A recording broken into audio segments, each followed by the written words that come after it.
भारत ने पाकिस्तान को दिल्ली स्थित पाकिस्तानी उच्चायोग के कर्मचारियों की संख्या 50% कम करने के लिए कहा है और इस कार्यवाही के लिए 7 दिन का समय दिया गया है।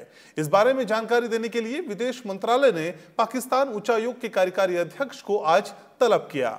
दरअसल भारत में पाकिस्तान उच्चायोग के अधिकारियों की संदिग्ध गतिविधियों को लेकर भारत कई बार चिंता व्यक्त कर चुका है।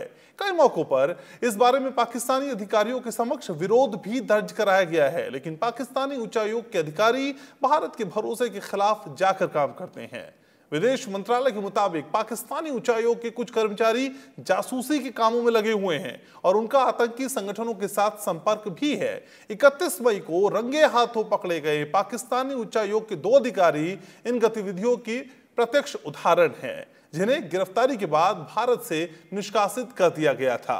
दूसरी तरफ पाकिस्तान में भारतीय उच्चायोग के अधिकारियों की संख्या भी कम की जाएगी। इस मामले पर और ज्यादा जानकारी के साथ मेरे सहयोगी अखिलेश सुमन जुड़ रहे हैं। तो अखिलेश, भारत की इस चिंता का सबब क्या है? क्या जानकारी हमारे पास?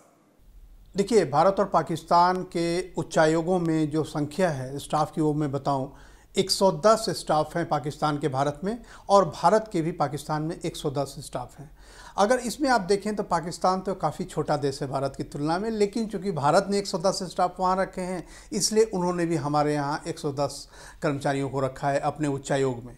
लेकिन जिस तरह की गतिविधियाँ पाई गई है पाकिस्तान उच्चायोग के कर्मचारियों की, उससे ये लगता है कि उनकी संलग्नता भारत में रहकर ज़्यादातर मामलों में जो क्रॉस बॉर्डर, जो सीमा पार हिंसा को बढ़ाने में और सीमा पार आतंकवाद के लिए ज़मीन तैयार करने में, उनके लायक लोगों को तैयार करने में होता है। तो इसीलिए भारत ने देखा था आपने कि पिछले 31 मई को पाकिस्तान उच्चायोग के 2 कर्मचारियों को भारत से बाहर जाने के लिए कहा गया, वो पाकिस्तान चले गए।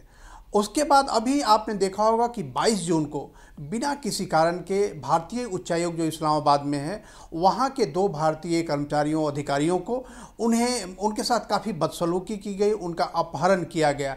तो पाकिस्तान इस तरह के बदले की कार्रवाई भी करता है। भारत में अपने उच्चायोग के माध्यम से हिंसा की कार्रवाइयाँ भी भारत के खिलाफ करता है।